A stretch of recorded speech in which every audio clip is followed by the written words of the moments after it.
Support comes from Hampton Roads Community Foundation, partnering with donors from all walks of life to improve southeastern Virginia through grants, scholarships, and leadership initiatives. Learn more at hamptonroadscf.org.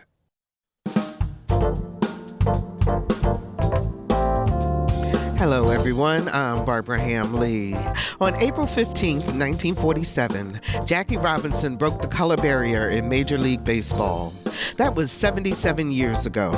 Today, there are 57 African-American players on the MLB rosters. That's 6% of players across the league's 30 teams. That's down from 2023's 6.2%, and it's the lowest it's been since 1991, when blacks made up 18% of professional black baseball players. Black kids play Little League, but the disconnect seems to start in high school and college. Why is that happening? Play ball or not? That's next on Another View after this national, regional, and local news from NPR and WHRO News.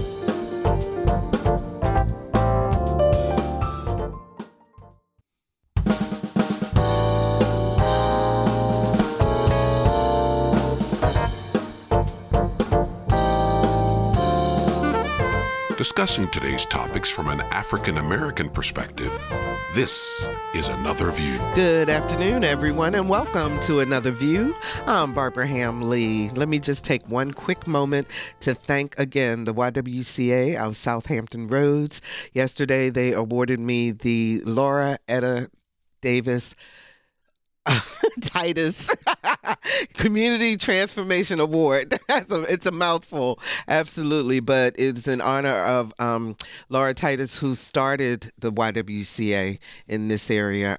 It was known as the Colored YWCA back then, and she was a trailblazer, and to win this award in her name is just an incredible honor. I am so thankful. Dr. Cassandra Newby Alexander of Norfolk State, and a regular on this show, was the first recipient last year of the award. She was there yesterday to pass it along, and the love in the room was just fantastic. So thank you for recognizing the work that we do, and I am very humbled, and I'm very grateful. So the varsity baseball team at Kempsville High School in Virginia Beach forfeited its season this year after evidence of racism, hate speech, and harassment were discovered. That's worthy of discussion itself, but it leads us to also take a look at the sport itself and ask the question of the more than 900 professional baseball players in the MLB, why are there only 57 black players? Joining us to talk about it is the award-winning sports journalist, Larry Rubama with the Virginian Pilot. Hi, Larry. Hi, hello. Thank you for having me. Finally, right? We finally get you on the show. That is so great.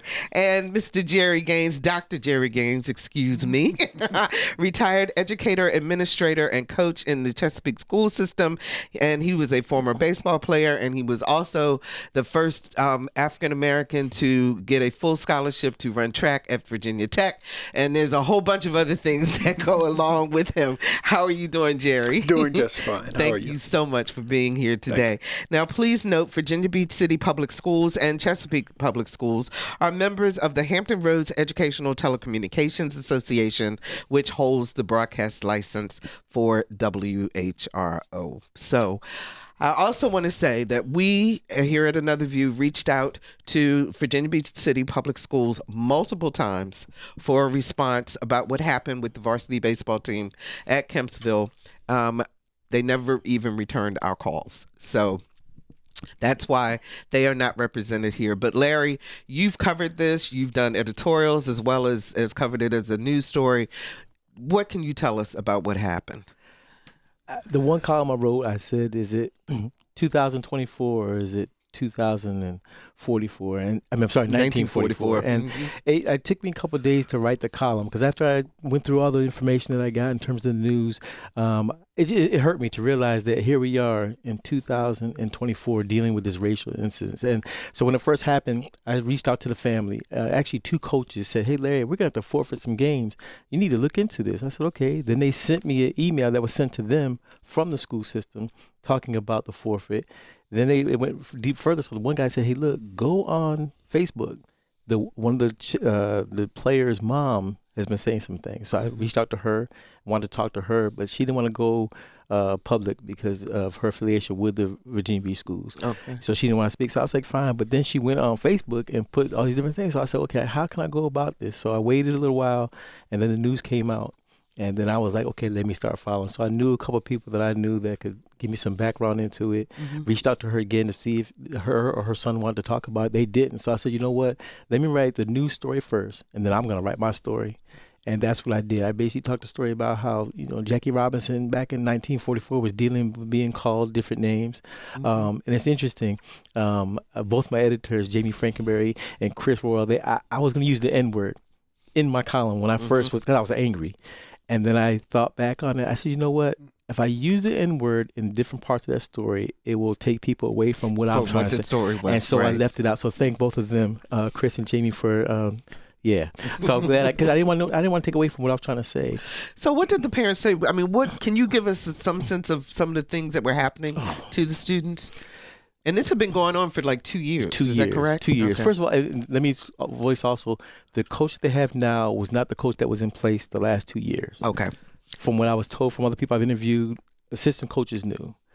I also knew that several players knew. And I didn't put this in the column. I wish I had, but I didn't. If you hear these things going on and you're not doing nothing, you're just as responsible as the people saying it. So you got to speak out. If you hear things being said to the other kids and you know what's wrong, speak out. And but assistant coaches were aware of this, and I was told one assistant coach did know about it. Wow, and no one spoke up. Nobody spoke up. And some of the things, he heard the N-word. He heard monkey. He heard the one that got me was one of the players trying to be joking said when we had the eclipse, said, "Oh, we can't see you." Ignorance. Just total ignorance. Things they were saying. Another one that I heard was the boy's father has a car that makes a lot of noise. And he's, "Oh man, my father's coming." And one of the boys said, "Oh, you ain't got no father." See, they think that's joking, but we don't take that. You know what I'm saying? This is a society now. That's not funny. Yeah. And I talked about when I was an athlete. I can remember I never was called the N-word, but there was little things that went on. I knew players, one of the coaches. Did you play baseball? I played baseball for about 13 years up in upstate New York, and I can remember when the coach called me. I didn't know at the time, but he called me Black Magic. See, I was 12 years old at the time, and I wish I could see this person again, as I'm an adult. Mm-hmm. But little things like that, then and I'm sure a lot of black kids who played baseball want to rub your head, things like that. And you be like, what's wrong with you? But they just think they're joking. So these are microaggressions that are constantly happening. Constantly. Jerry, you went to Tech for track, yes, but you also played baseball and other sports all along. Are you surprised to hear that in 2024 this is still happening? No, I'm not surprised in the least. And I'm afraid is a problem that's not going to go away anytime soon. Of course, I saw it at Tech, but in so many ways, the big enemy here is actually ignorance. Mm-hmm. And if you don't know there's a problem, how are you going to address it? Mm-hmm. And a lot of these people don't know that these are issues. So they don't even... They'll do what they do thinking that they're being all right. I can't tell you how many times I have done a scripture reading at one of my former students' weddings or something. And older people will come up and tell me just how well I read that. And You're so articulate. Yes. And so that's all part of it. And you have to smile through it. But, being an ambassador and a diplomat can be exhausting, and a lot of times it can be frustrating. Absolutely. I do want to say that we did receive a press release from the Hampton Roads Black Caucus. They apparently are speaking for the parents and children of the students that were affected by this. And a couple of things that they said in this release. And I quote, "In light of these incidents, the Hayes and Davis families have chosen not to pursue legal action against the individuals involved or the school. Instead, they are focused on fostering a collaborative relationship with the Virginia Beach Public School Division to drive positive change in the areas of inclusion and diversity. And this is an exact quote. They say, "We are committed to working with the Virginia Beach Public School divisions to promote a culture of inclusion and diversity," said a spokesperson for the Hayes and Davis families. "Our ultimate goal is to move forward, building a united community that values diversity and camaraderie, both in sports and within the classroom." Has anything happened, Larry? I haven't heard anything. I've even reached out. There's two coaches who are trying to do something, and I told them, I said, look, if you need me, and my brother, I also mentioned my brother in the story as well. I said, Reed, I will come and talk. But my fear is that school's about to end now. It's about to be quiet now. What's going to happen come next year? And I let Virginia Beach schools and all the other schools realize I'm not going to be tired of this story. I'm going to keep writing about what's being done. What's been done in the last 6 years? Last 6 months. What's been done in the last 3 months? So I want to see some actions being taken. Some classes, something has to be done. And some of the people that you've talked with have said that this is not unique to Kempsville.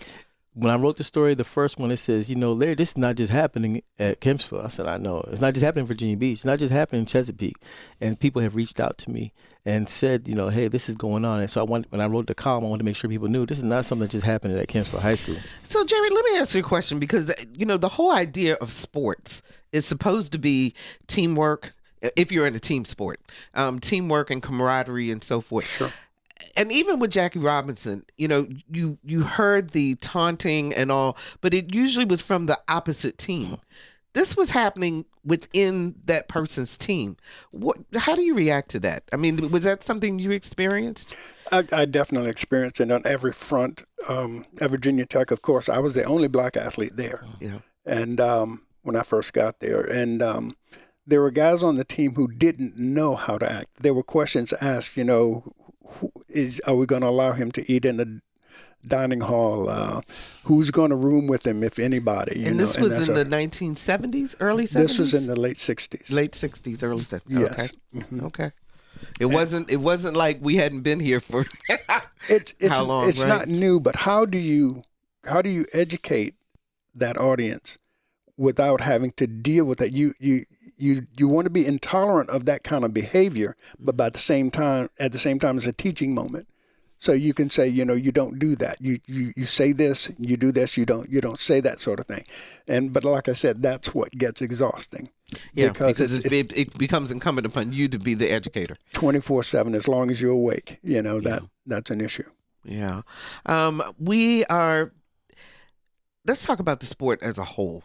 Then, what's happening with baseball as opposed to where we've got 6% this year? Every year, at least from the research I've done, it goes down in terms of the number of black players, as opposed to football and basketball, where both are enjoying 70% and higher numbers in terms of African American players. What is it about baseball that keeps black people from playing? I say I've talked to many parents who have kids who play baseball. It's a huge financial commitment.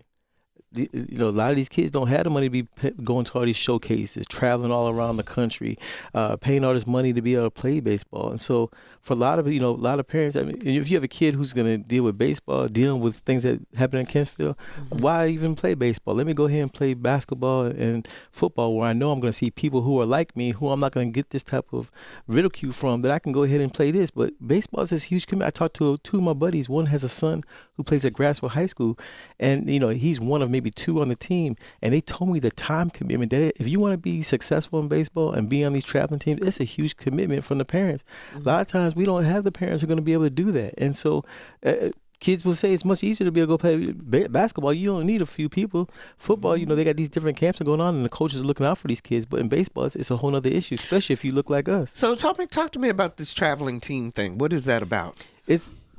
There are organized leagues. Back in the day, it used to be American Legion, and you can go all the way up from there. But it's true in the girls' sports as well, with softball and everything, and they play 24/7.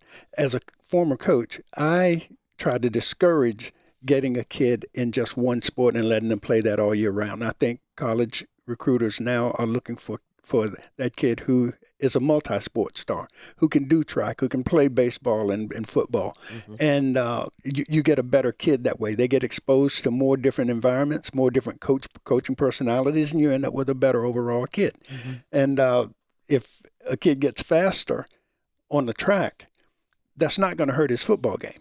Right. It's not going to hurt his basketball. It's going to help him, probably. Of course, it's going to help. You know, you need the speed everywhere. And those kinds of things pay off. But I'm looking at, and this is a question that I've wondered, when you say that there are that few black players in baseball, are we counting the Latino population as well? No, we're talking specifically about African Americans. African Americans, absolutely. Okay. And one of the arguments, to your point, Larry, when you're talking about the expense of it, as I was reading through some comments from people on various platforms, and they were saying, well, you have Dominican, you have Hispanic or Latino players who are coming from very poor countries who use cardboard as a glove.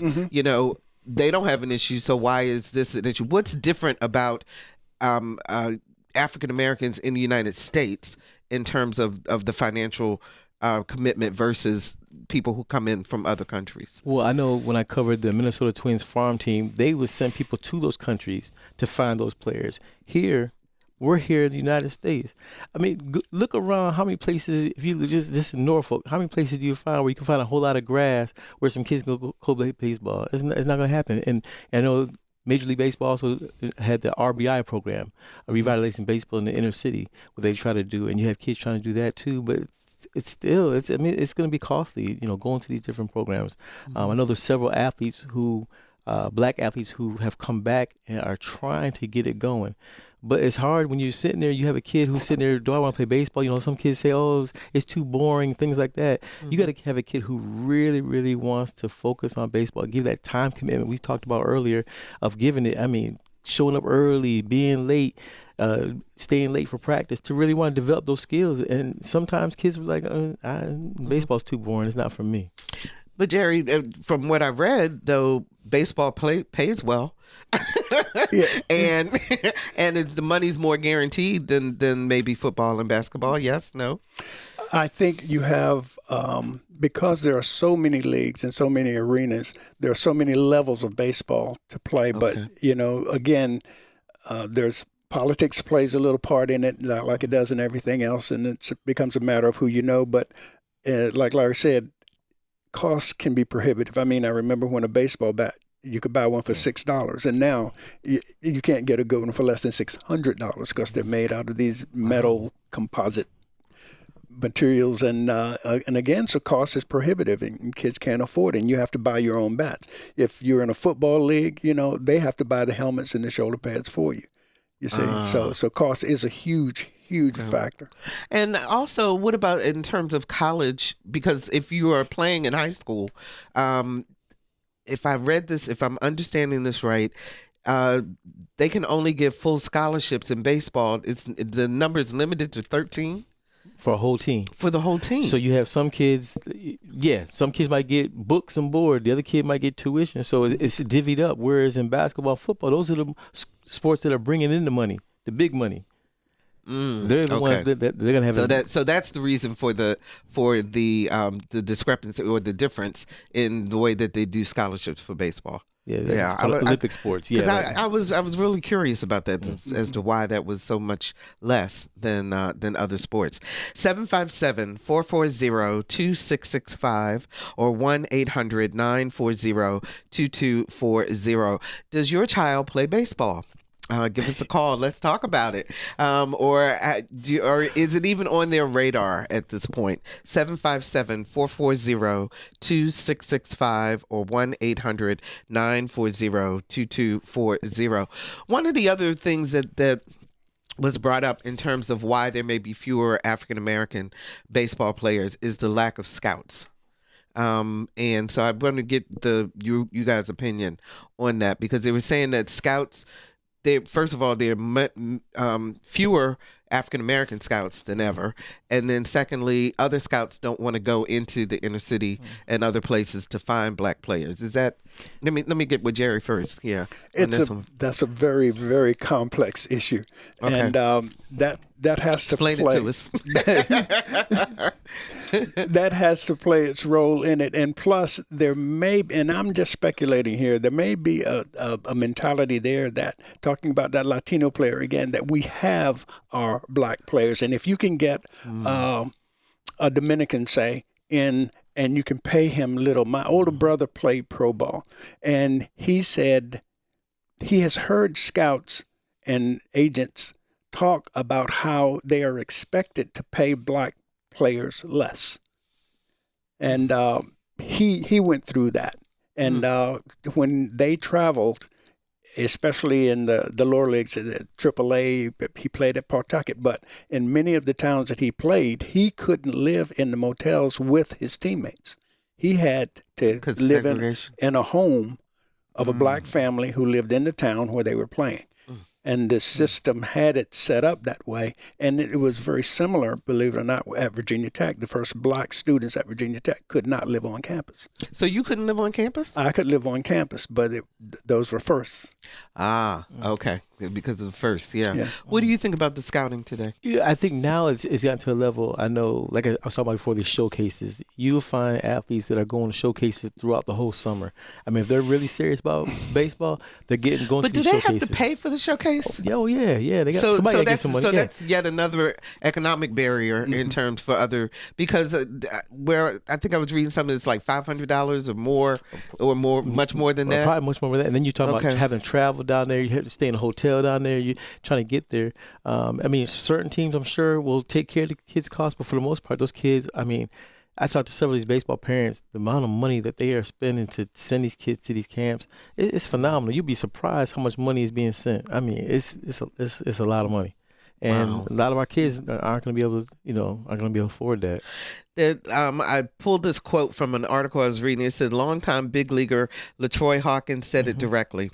Baseball in the United States has become a sport for the rich. Yeah. Is that... Do you agree? I actually covered LaTroy Hawkins when he was in Fort Wayne with Michael Kadire, who's also from here. And he was one of the people who always tried to push baseball amongst the black kids. But he realizes that he's still coaching now. He's still doing some coaching now, trying to get them involved. But you got to have some money. You got to have some money to be able to do it. And it's a lot of these sports that are coming up now that you got to have money to be able to travel. Soccer, yes. There's a lot of different sports, softball. So you got to have some money to be able to play those sports. And so it's no more going out and just being on the field and just tossing the ball. No, them days are and those days are long gone. Yeah. Jerry, you made a comment earlier before we started the show about how you can be trained to play baseball, as opposed to, if I got that right, the skill set. Yeah, that's what I'm talking about. The skill set necessary to play baseball. You can be taught to be a better hitter. You can be taught to be a better defensive player. There's just little fundamental skills that you can be coached to do over time. But if you are, say, a sprinter on a track, or if you're out on a basketball court, it's another set of skills, and it's much, much tougher there.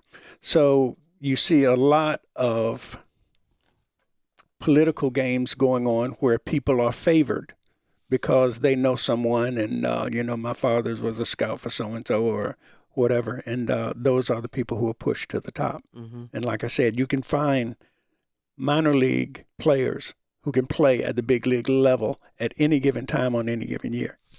757-440-2665 or 1-800-940-2240 are the numbers to call to join our conversation. Don joins us from Hampton. Hi, Don. You're on the air. Hi. Hi. I read an article over 40 years ago. Everything Magazine did this impressive, huge article on what was going on in Major League Baseball. And they stated that the parent organizations, the Major League teams, were going to de-emphasize supporting the farm programs. And I grew up here in Hampton. I could walk to the stadium where the Cincinnati Reds were the parents of the Peninsula Pilots, and then they were the Grays back in the 60s. But the point is, that they said they were going to go to college. They don't have to spend money on supporting the baseball program. And what I'm hearing is what the gentleman is saying. Even basketball, which I have two kids, one incoming freshman this year in college, and one is already at University of Virginia. Dominican American kids, 6'3", could throw a 90-mile-an-hour fastball. But the politics of trying to play the game was just too tough. So, he just said, hey, you know what, I'm not going to do it. I'm a student. I can go to college on academic merit. That's what he did. But I'm just saying, basketball, AAU, the kids were attempting to play that. Just the money that you have to spend to support the sport, it just doesn't seem fun anymore. And I played. I was a Hampton Crabber. We won a state championship. I played with Dwight Stevenson, that's a Miami Dolphins star, and University of Alabama. I'm just saying, you could just walk out there. Your merit was what you had to use. But today is money. Yeah, today is money. Don, thanks so much for the call. We really appreciate it. Let me get the response from our guests here. Go ahead, Larry. As I said earlier, it's a lot of money. And the thing that I think is ruining it as well is you have a lot of these coaches who will say, we want you to focus on just one sport.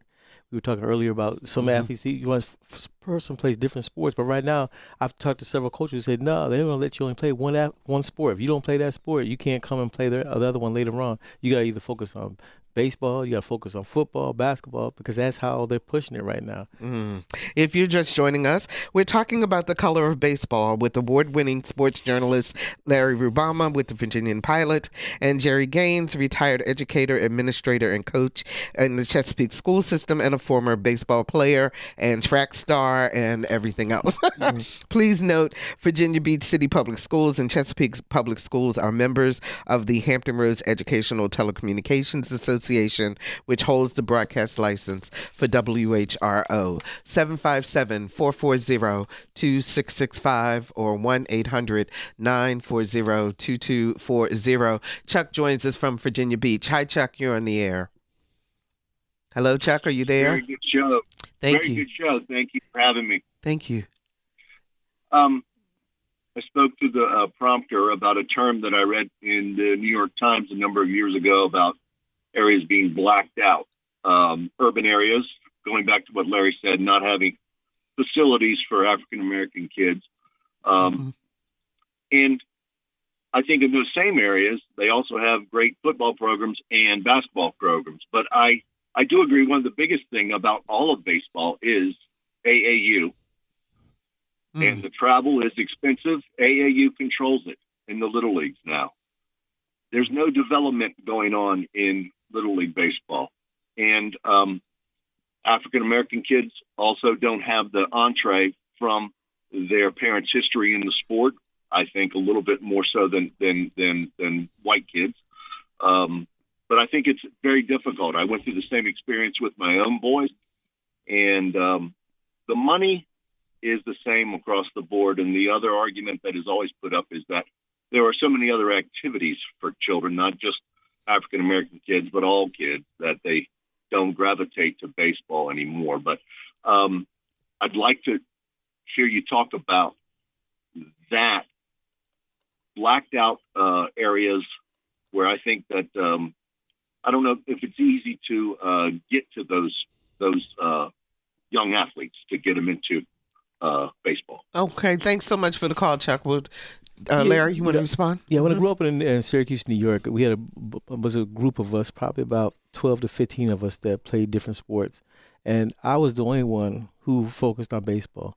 The other ones played basketball. The other ones played football. And to them, they were just like, I don't want to do it. And I'm sure Jerry's be able to tell you, when you're playing baseball, I was the only black kid. Not on my team. I'm talking about in the whole league. Wow. And you talk about the pressures of doing that, and you have to go out there and prove yourself each and every time. I played baseball for 5 years. In my 6th year, I finally had another black kid who played it. They put him on my team. and he was horrible. But I just remember of what it was like. It was like, wow, I get to see another person who actually looks like me that plays the game. And you think about it, put yourself in a situation where you're the only one that looks like you. Yeah. And you're going out there playing a sport like baseball where you're failing a lot of times, and you got to go out there and try to prove yourself each and every time. That's, as we talked about earlier, that's a lot of stress constantly. So you think about, I'm thinking about it perfectly, the Upton brothers that came out of here, BJ and Justin Upton, who made history in being one drafted number 1, one drafted number 2. Their father, Boss Man, still trying to pour into the young black kids in our area. But I can't imagine what they went through, coming up through, even as talented as they were. As much money as they made, the pressures that they have to continue to keep doing that. And, again, there's not many of us who look like us who are playing that game. Yeah. And so it's a lot of pressure and stress that you're dealing with each and every time you step on that field. You can't just go out there and have fun playing baseball. You're out there having to prove yourself. Jerry, what was it like when you played? Baseball? Mm-hmm. Interestingly enough, when I was a little kid, we played in there was a Little League baseball then, and there were far more black players then. But, of course, we couldn't play with white players. But, believe it or not, my father started a team in 1959. Wow. We had 2 white players. One guy's name was Herbie and another guy's name was Frankie. We went to play a black team, and the black team wouldn't play us because we had 2 white players. Wow. So it went the other way, too. So it did. My father said, well, if they don't play, we don't play. So what he did was he loaded us all up and took us back home. He divided the team in half, and we played each other on Saturdays. This was in the 1950s. But my father was a very unusual man. And but there was no mixing then. What scares me more than anything is how money is affecting, and I should say infecting, all of sport, not just baseball. But baseball is a huge deal. And like the caller just said, the skill set, you have to have little leagues and coaches that are interested and people who are actively involved. The cost factor is one thing, the personnel is another, the skill set is another, and black kids just are going to fall short on all of those counts. Let's talk to Kelly in Norfolk. Hi, Kelly. You're on the air. Hi. Oh, my gosh. I love Another View, and I love everything that I'm hearing and learning. Thank you. And I should just preface this that I'm white, but I feel like some of the same issues, some are very different, are happening for us. So my father was on the first Olympic baseball team. And he was actually signed with the Dodgers, and then he snapped a tendon in his pitching arm in an exhibition game. And then his career was over, and he had to fight to keep his college scholarship. He was at UC Berkeley. And I played softball, and I actually could have gone to softball on a college scholarship, but I'd already had a major injury and had stopped. And now it's interesting, like, obviously our family has a deep love of the game, and then watching our son and our daughter, and they would both be great at baseball, but the way it is so different now, as your speakers are saying, that especially the private leagues, that it seems like everybody, it's not enough to just go do a city league and play t-ball anymore. It's that they're like, well, you got to get in the private league. If your kid wants a chance at anything, you got to be in the private league. And it's so exorbitantly expensive. Like, we just can't and won't do it. And my dad's done a lot of coaching since then, and he actually told me, he was like, don't put them into those leagues because there's so much pressure on those kids. And like, I imagine the pressure for kids of color, like your speaker just said, is so much higher. But now I'm a college professor, and what I'm seeing is kids whose parents have been able to put them in those teams where they're practicing like 5 days a week, and they're going and going and going. But not everybody can play college ball. It's just not possible. Right. But these kids, for like over a decade, that's been the center of their life, has been these games, and their parents have poured thousands of dollars in. And what I see teaching freshmen is just folks who are lost because that has been their core identity for so long, and then it's over.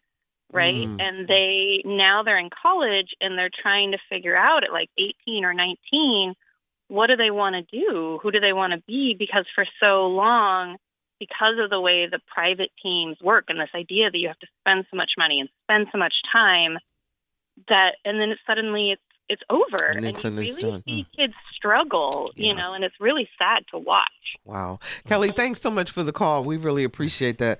Larry, isn't this the season where they're doing the playoffs or championship games for the high schoolers in Virginia? In fact, I'll be covering right now? We got 6-7 teams going to the state tournament tomorrow for the semifinals, and the finals are on Saturday. So when you go out to look at those, how many black kids do you see? Any? I count them on one hand, both teams. Wow. One hand, I could put them on. Yeah. There's not many. And will most of those kids that are playing at this level for high school go on to college to continue to play, do you think? If they're fortunate, a lot of them don't. This is it. This is when they finish high school. It's it. You got to be extremely good playing. It doesn't even count about your high school team. It's about the teams you're playing on in the summertime. They're going to get you those looks. Again, going to those. So the scouts aren't coming to the high school games. I'm not saying they won't, but for the most part, they're going. But for the most part, they're going to those showcases. And that's where you'll hear, kid. We have an all-star game we're putting on along with Michael Kadire. And we've had several kids that don't want to play in our all-star game because they're going to be going to a showcase where they're going to get more attention and more view. And then they give you, if you're with the right company, and they'll give you the number of stars that you need to be looked at, and other schools will look at the stars that you have that you did. It's a whole thing. It's a whole thing. As that caller just said, if you don't have the money, you might as well forget about it. Our phone lines are lit up. Let's talk to Florence in Chesapeake. Hi, Florence. You're on the air. Hi. I was just listening to all the people calling in regards to Little League for black boys and girls. Don't leave them out. They yes, play, ma'am. softball and baseball. But my uncle, it just conjured up memories of him having a black league.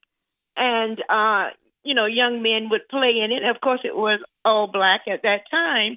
And it was during the 60s, 70s, 80s. And I don't remember the name of the league, but I do remember that it had to do with Sportsman Restaurant. I don't know if anybody remembers that restaurant on Airline Boulevard. I remember. Oh, okay. Yes, one of Jerry says he remembers it. Okay. And my uncle's name was Robert Saunders, and he ran that league, and it was very entertaining.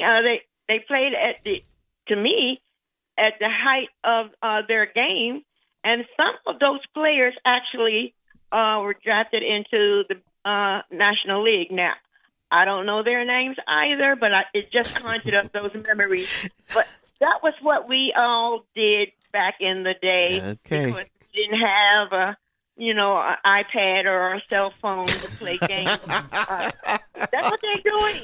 Yes, ma'am.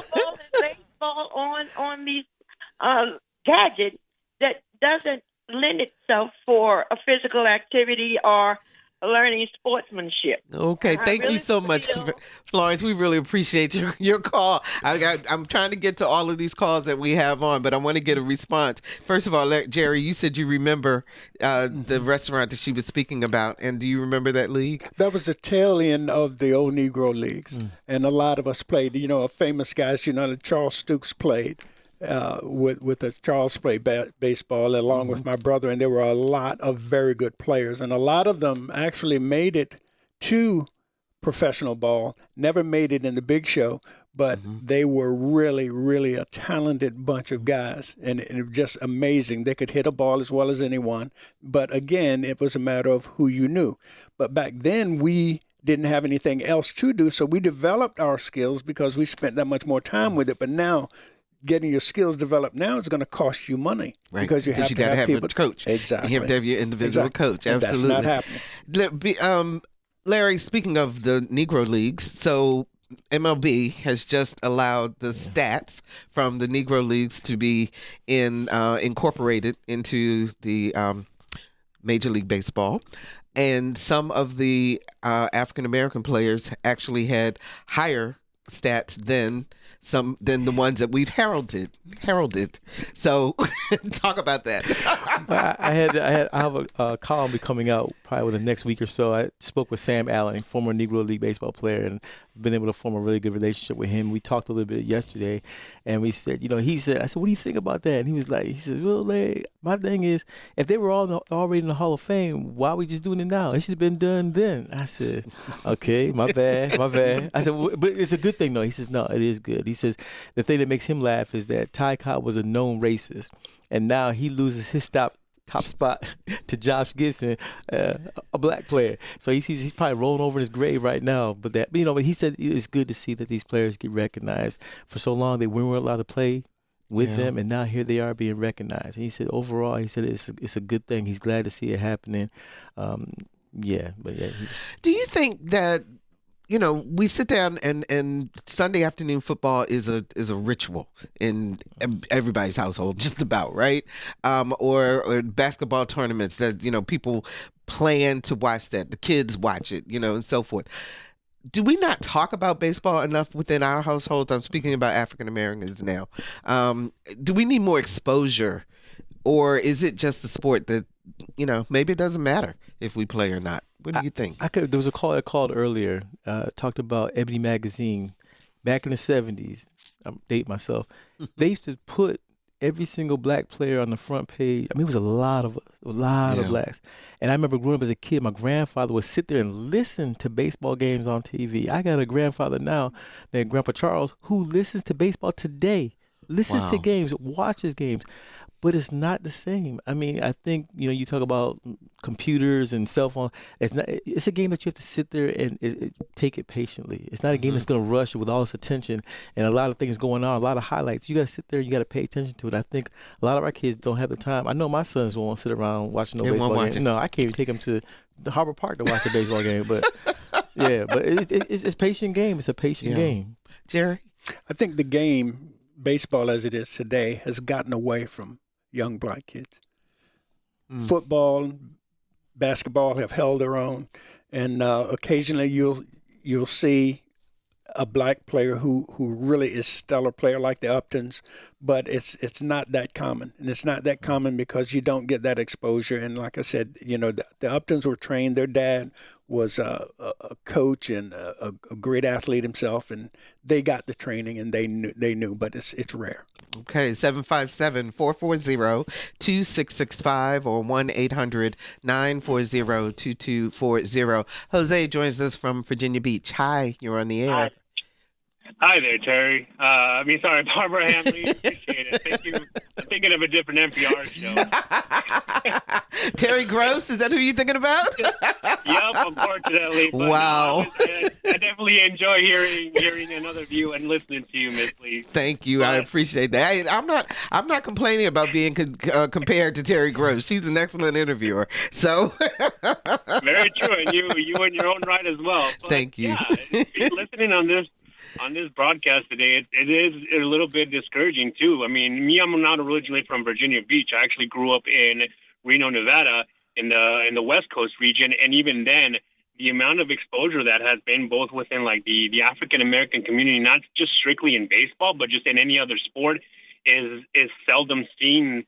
That it just kind of brings a lot of question into what you guys have already been talking about, the level of exposure, the amount of recruitment that has yet to be like really delved into with the amount of talent that exists. Because I have friends and many that are different races, obviously, and talented enough to be able to make it to either a professional level, to have played in the minor leagues and stuff.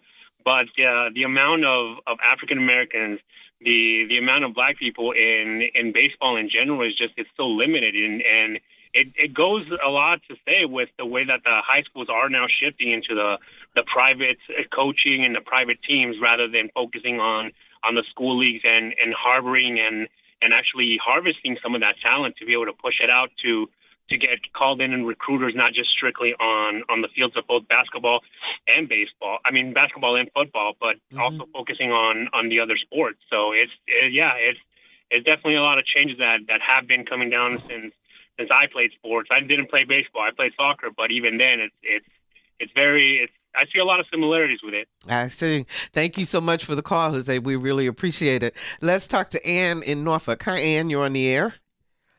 Hi there. How are you? Oh, I'm good. How are you? What's your question Fine. or comment? My comment is, from my perspective, I am the mother of a D1 baseball player. He grew up in Little League, played baseball for Maury High School, participated in the first RBI team in Norfolk when he was about 13 years old. He is now an engineer because that baseball career did not work out. He went back to college and got a second degree. And he always wanted to know how far he could get, and he got that answer. And but in recent times, I've been having conversations with a college classmate, John Gertie, who is a great basketball player at Davidson, was replaced by all his stats were finally broken by Steph Curry many years later. But John, after his professional career flamed out, he got into academics. He worked for the SEC for a while, and he has really done a 180 as far as where he thinks communities should, with limited resources, should really invest their time and money, and has come to the conclusion that often a community should invest more in music as a way to education and scholarship, because it teaches some of those main skills that that you all have been talking about as far as what you learn in baseball, other than just hitting and catching and throwing. And that that he said so much overemphasis is being placed on sports now as a way out. Okay. And I don't mean to cut you off, but we're running out of time, and I want to give our guests a chance to respond. But I really appreciate your call. And what do you guys think? I mean, should there be a shift? And I want to ask Jerry first, because sports, I mean, that was your thing. It still is. And you coach as well. So what do you think? I think that, and I find it interesting that when you go around the community, you see so many situations where there are professional athletes, ex-professional athletes who are holding football camps or basketball camps or soccer camps. But when you look at the baseball camps, you're talking about, again, cost factors, traveling expenses, and all of that. And I think that's keeping a lot. I can't get away from the cost factor playing such a huge deal in the participation from young black players. And they just can't keep up in that. And there are so many white players who are more affluent. They can afford the costs, and it's nothing to buy $1,000 bat or something like that. And you just can't hang there. Well, do you think, as she was talking about, the gentleman was saying that they should pivot more towards music as opposed to playing sports? But I know you two are both sports folks, so what do you think? Do you think, Larry? My mother would have loved that, because she said, you can't put all your eggs in one basket with sports. She would have definitely been, yeah, that's right. She tried to get me to play some type of instrument. I refused. But no, I mean, yeah, I think that would be good. You know, maybe we do need to branch out and see some other things. It's not all about sports. That's she always told me all the time. It's not all about sports. And sometimes we get so caught up, and this is our way out. No, there's other ways out as well. Education, you know what I mean? But sometimes we get caught up in sports. I can't tell you the number of parents who will say they put all their things in to get their son, and they'll pay that kind of money to go to these different camps and the money to go travel with these different teams. And then if it doesn't happen, what happens? Another call said earlier too, identity. Yeah. What happens then? It's a terrible identity, a whole mental thing that goes on after that when a kid doesn't make it and they feel like sports is over. Jerry, when you went to Tech, you were the first, to go for a track scholarship, full scholarship, and so forth. Did you think that you were going to run track professionally? I mean, were you...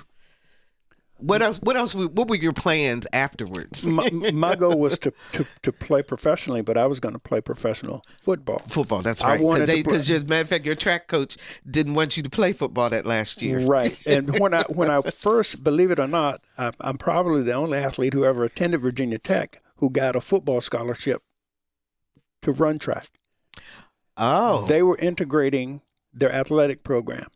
And I can only speculate, but for some reason they stopped talking to me about football, and the next thing I knew, I was hearing from the track coach. The track coach then had gotten one of the football scholarships to integrate me into the athletic program there. So it's a long, complex situation that was going. There was some things going on behind the scenes. Yeah. And you had that smile on your face. Yeah. I'm going to see if I can get one more call in. Let's see. Let's go to Brian in Chesapeake. Brian, we only got a few minutes, so please make your comments short. Yes, ma'am. Yes, ma'am. Thank you for taking my call. Sure. I wanted to comment, I have an active player. My son, he's 10 years old. Of course, he is the only kid of color on his team. Always has been.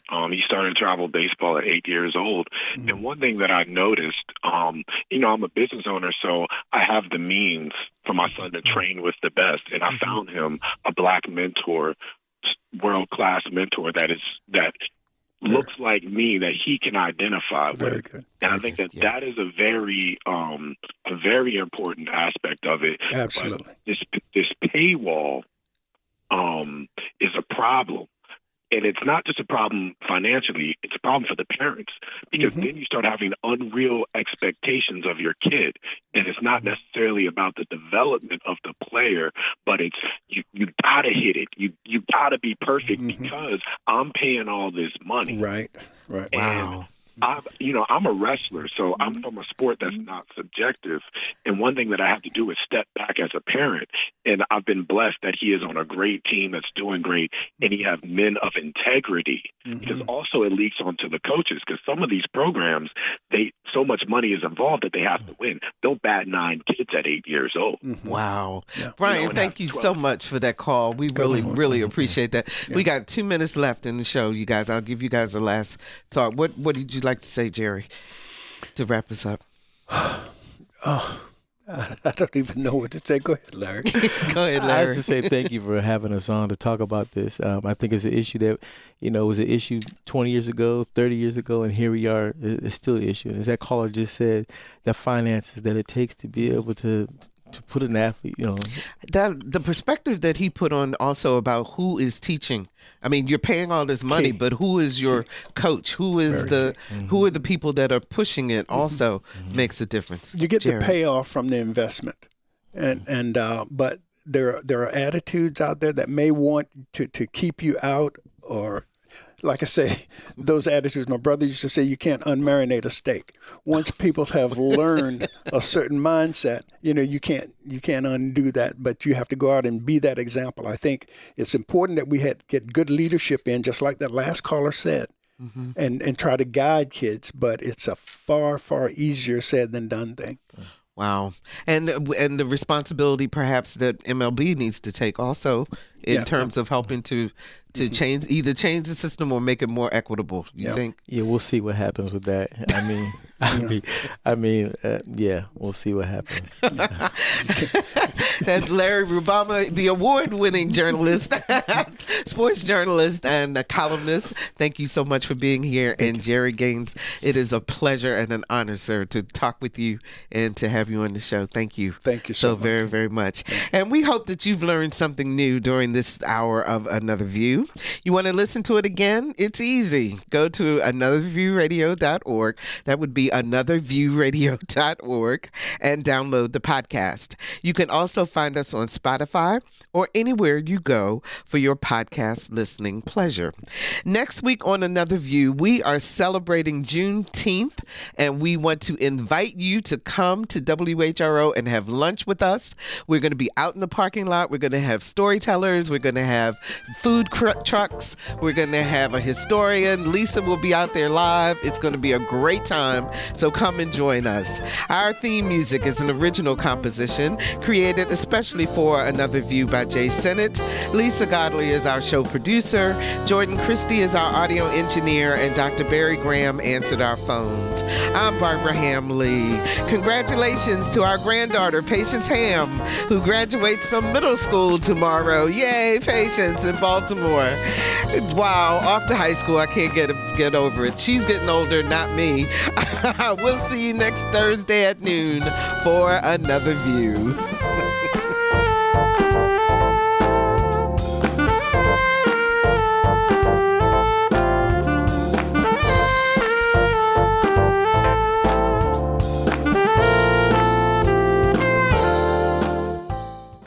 Support comes from Hampton Roads Community Foundation, carrying out your charitable wishes forever, whether it's helping shelter animals, feeding the homeless, enhancing the arts, or supporting students. Learn more at leaveabequest.org.